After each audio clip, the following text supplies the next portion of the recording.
una situación que todavía mantiene expectantes justamente a las autoridades. Ya veíamos más temprano cómo en el Palacio de la Moneda tanto el presidente Sebastián Piñera como el ministro de Salud daban cuenta de cómo Chile se está preparando justamente para esta situación. Sí, estamos en contacto con Pablo González, quien es investigador del Instituto Milenio, para conversar más sobre este tema. Pablo, ¿cómo está? Muy buenas tardes.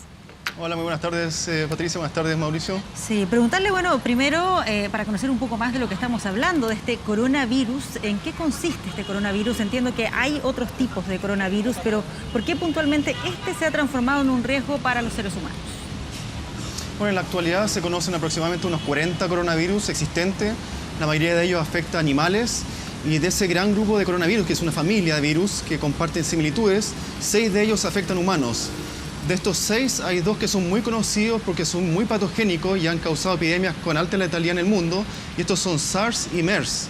Y luego existen otros 4 que son más frecuentes en la población humana, que causan neumonía, causan problemas respiratorios, pero son mucho menos graves. Entonces la gran preocupación es este nuevo coronavirus que se suma a la familia y que se ubica justamente entre estos 2 grupos, entre los virus que producen letalidad en humanos y los virus que no producen letalidad. Y estamos entonces en esa etapa de observación a ver cómo se comporta este virus y ojalá contenerlo antes que se expanda en el mundo y tengamos que lidiar con otro virus más. Sí, ahora Pablo, hasta esta jornada se sabía solo de casos de contagios de personas que habían estado en la ciudad de Wuhan, en Chile, pero hoy se ha reportado por lo menos en 2 países de casos de contagios ya confirmados de personas que no estuvieron en China. ¿Es una información que debiera preocuparnos esta última? Bueno, así es. Ya hace una semana o un poco más se había oficializado el hecho de que este virus se contagia de persona a persona. Inicialmente estaba la certidumbre que probablemente provenía de una infección animal-persona, pero estaba en ya los datos de esta infección humano-humano. Entonces era de esperar que en algún momento este virus, en fondo, se generaran casos nuevos en los países donde se han reportado ahora más recientemente este virus. Obviamente es un tema de preocupación. Lo que hay que hacer es evitar a toda costa que se siga expandiendo el virus. Ello implica medidas sanitarias clásicas relacionadas a los virus respiratorios, como el uso de mascarilla y obviamente contener y aislar idealmente a la persona infectada. ¿Qué es lo que se conoce hasta ahora sobre la facilidad de contagio que puede haber en torno a este coronavirus?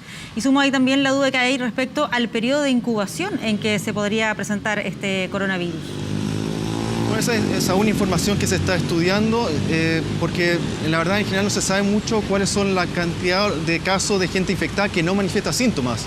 Conocemos mejor la cantidad o los datos de las personas que se sienten enfermas, están enfermas y son confirmadas para la enfermedad.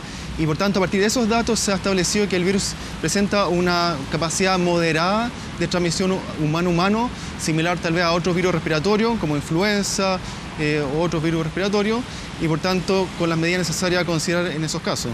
Ya, pero respecto de la velocidad en que esto ocurre, porque estaba revisando, por ejemplo, algunas cifras, el SARS durante un año registró prácticamente 8.000 casos de contagio confirmado. Y en este caso, en este último virus, este coronavirus de Wuhan, está por confirmarse el nombre, digamos, en que técnicamente se le va a definir, pero ya se registran cerca de 4.000 casos en poco más de un mes y medio.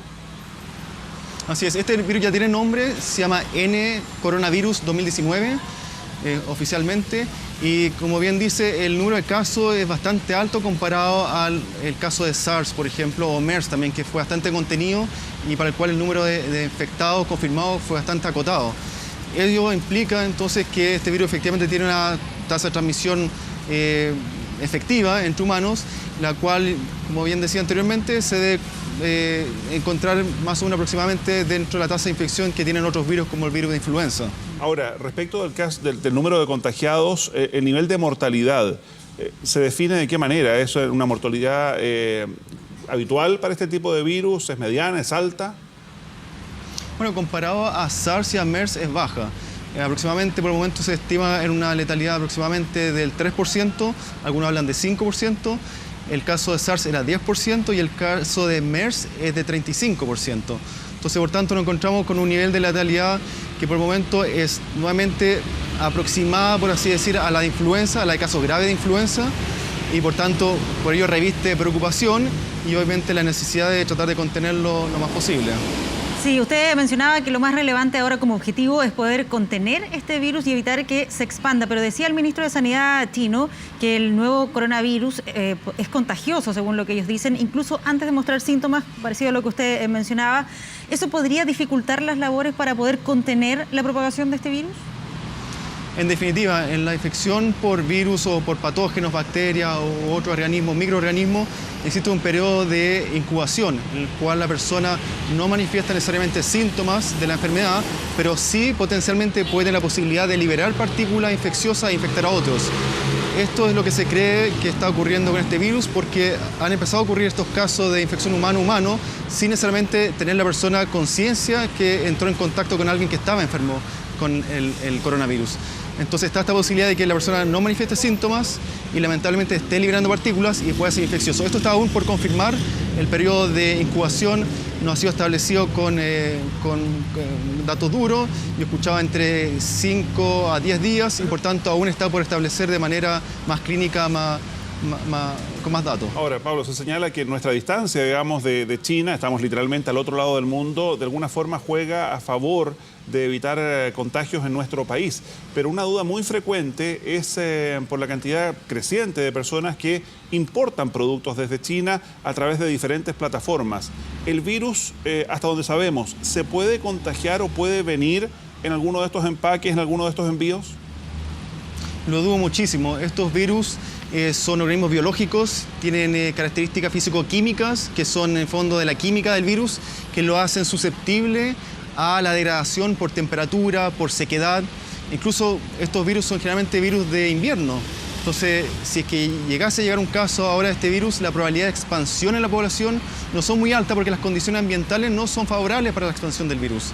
Está en un ambiente seco, esto destruye el virus.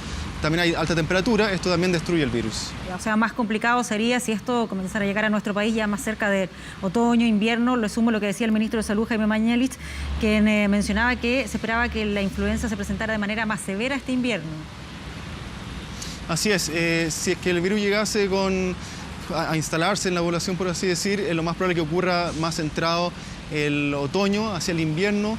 De ahí también aprovecho hacer la recomendación de que a quienes correspondan, incluso quieran, estén atentos al llamado de vacunación contra influenza apenas inicie, porque estar vacunado contra influenza sin duda va a evitar o minimizar las probabilidades de mayor severidad de infección o de severidad, de enfermedad en caso de contagiarse eventualmente con un coronavirus. Sí, eso respecto con la vacuna al día. Eso respecto de la influenza que conocemos, digamos, estacional. Pero ¿qué pasa con la posibilidad de que se logre desarrollar una vacuna en contra de este coronavirus en particular?